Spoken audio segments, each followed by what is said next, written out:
asa bulubaram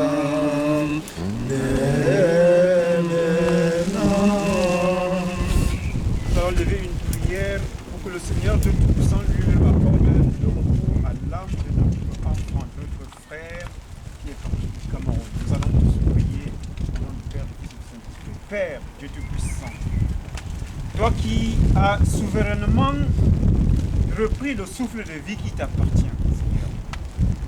C'est toi qui, papa, as considéré que l'œuvre pour laquelle tu as envoyé ton Fils sur cette terre est arrivée à son terme, mon Dieu, mon roi. Et toi, tu l'avais prévu avant la création du monde, que son heure serait arrivée aujourd'hui. Père, nous nous prosternons devant toi, car tu es Dieu, car tu es roi, et tu es souverain, Seigneur. Seigneur, tu as repris le souffle de vie qui t'appartient. Seigneur, voici ton enfant. Tu le présentes, Seigneur. Nous te prions, mon Dieu, mon roi. Père, tu lui accordes du repos là où il est aujourd'hui, Seigneur. Que cet enfant, Père Papa, que son âme ne soit pas en train de regarder en arrière, mon Dieu, mon roi, mais qu'il soit aujourd'hui, Père, en train d'observer ta face. En train, Père Papa, de regarder ta félicité. En train, Père Papa, ô Dieu du puissant, d'être avec toi, de le guider.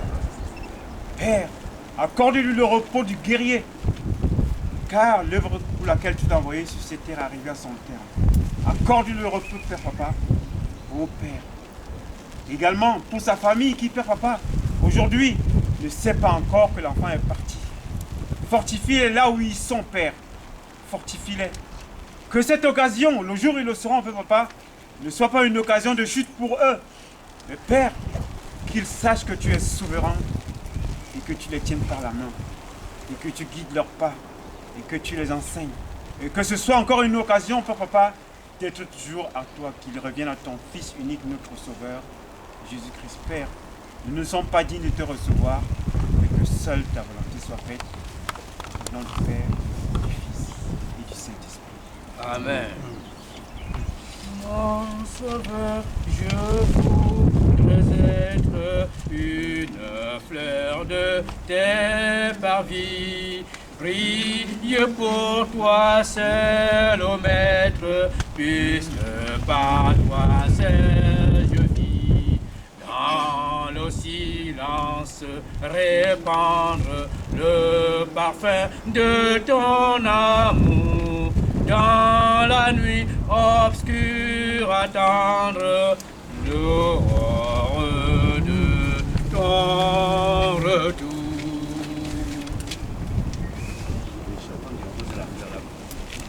Avant que tout le monde soit là, j'avais lu avec vous le psaume 91 et aussi le livre de Corinthiens sur l'amour.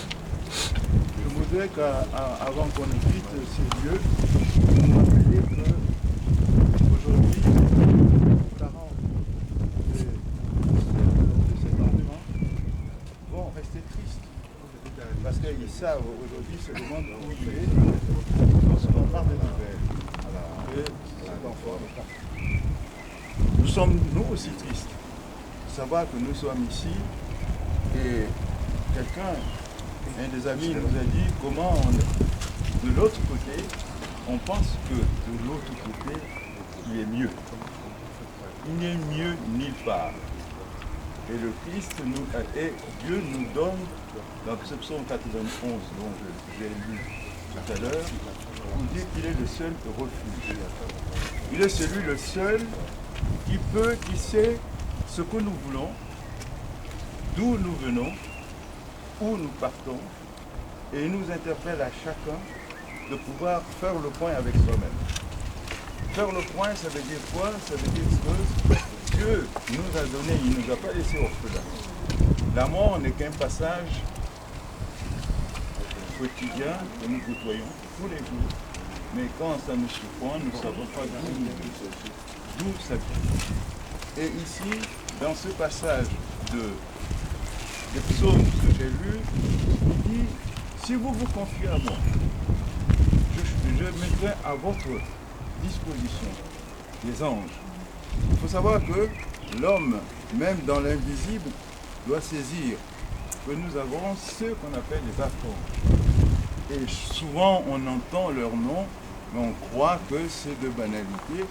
Ces archanges, on entend parler par exemple de Michel, on entend parler de Gabriel, on entend parler de Uriel, on entend parler de Raphaël. Tous ces anges-là sont avec nous et nous avons avec nous, nous ne sommes pas seuls, sauf nous avons cette libre arbitre. Le libre arbitre, c'est le seul que l'homme a. Tu choisis le bien ou tu choisis le mal, tu choisis de vivre ou tu choisis de mourir. Et c'est à ces termes-là que l'homme est libre. Libre de choisir ce qu'il doit faire. Et à ce moment-là, Dieu l'accompagne. Dieu t'accompagne sur ton chemin lorsque tu as fait un choix. Et ce choix-là aujourd'hui, effectivement, c'est une prise de conscience vis-à-vis de notre frère qui est là. Il a fait un choix. Ce choix s'est fini, non pas parce que ici il disparaît de nos yeux, mais les anges l'ont accompagné. Ils ont permis aussi à ce moment-là de permettre à ce que nous prenions conscience. Nous prenons conscience qu'un choix n'est pas seulement un choix de vie pour vivre le bonheur qui est éphémère, mais un choix permet aussi à nous aujourd'hui de savoir que le chemin s'est terminé là, et un autre. Il faut réfléchir à peu. Faudra-t-il revivre cette situation ou bien faudra-t-il réfléchir beaucoup plus? Et mon collègue tout à l'heure vous parlait en disant qu'il faut réfléchir un peu plus sur le problème de l'immigration. Le problème de l'immigration, ce n'est pas l'État, c'est vous, chacun de nous. C'est à chacun de nous de prendre conscience que demain, il ne faudrait plus que ça arrive. Et si cela, nous nous refusons de dire que c'est une fatalité. C'est une réalité, une vérité en nous-mêmes. Et qu'en nous confiant à Dieu, Dieu nous donne la force de dire à chacun de nous, nous pouvons faire, nous pouvons vaincre. Et nous ne pouvons pas le faire sans amour. Nous ne pouvons pas seulement le faire avec un intérêt. Car l'intérêt est quoi? L'intérêt est que lorsque je me suffis en moi-même, qu'est-ce que cela veut dire? L'amour est sans avis. L'amour ne s'enfle pas d'or. L'amour pardonne. Et même dans ce texte que je viens de lire, on dit, je peux avoir même le don de prophétie. Je peux avoir être un grand, comme on parlait tout à l'heure, du riche. Mais si je n'ai pas l'amour, je ne suis qu'un cymbale qui résonne, un errant. Donc nous sommes conviés à prendre conscience que le libre arbitre nous appartient. Choisis le bien et fais-le. Amen.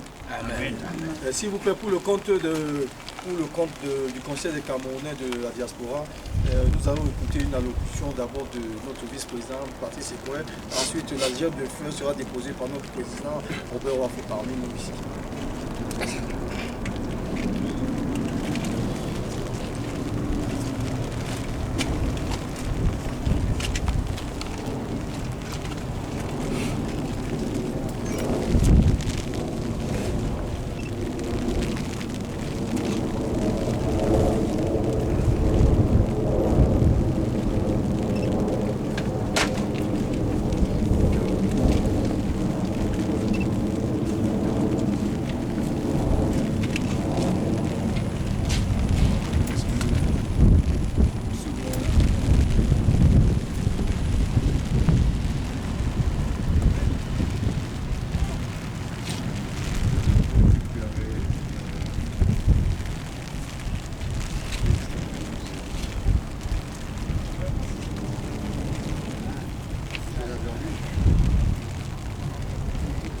Quelque chose?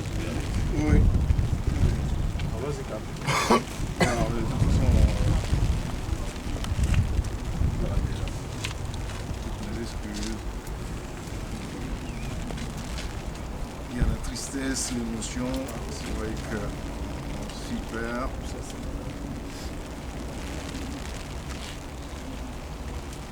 aussi on s'y perd dans la langue de Molière ou on s'y perd dans le pays du système RPPC.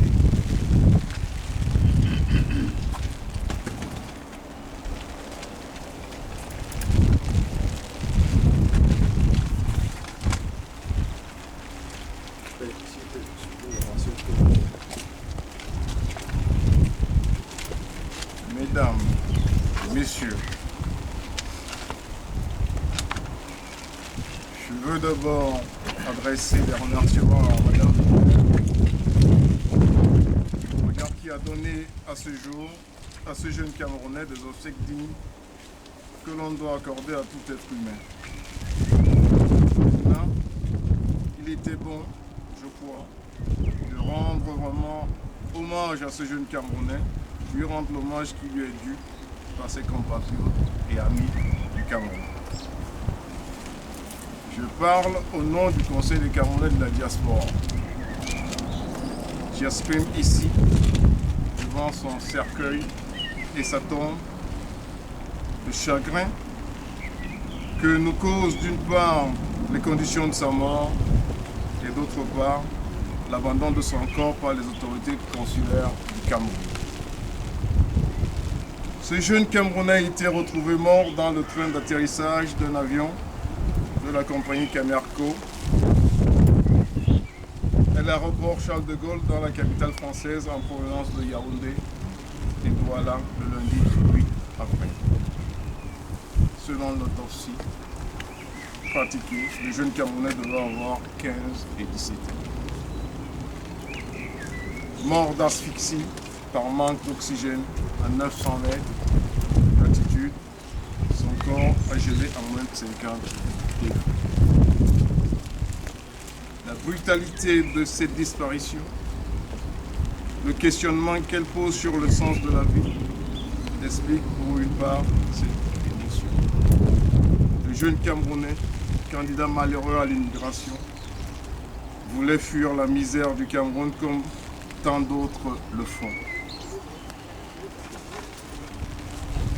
Son geste m'autorise à dire aujourd'hui que ce jeune Camerounais a préféré mourir plutôt que de subir la méchanceté du système RDC et de son président, de subir le chômage et de subir les conditions de vie du Cameroun actuel.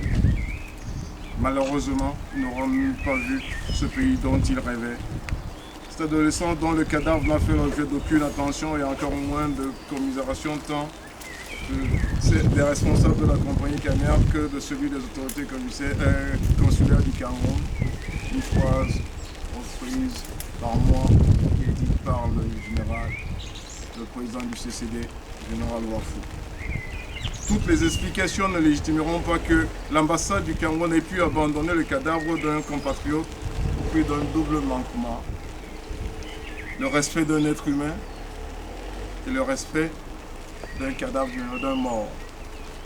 Aujourd'hui, chers compatriotes, on signe un regard, une certaine façon de se taire pour prier d'être avec vous, avec toi.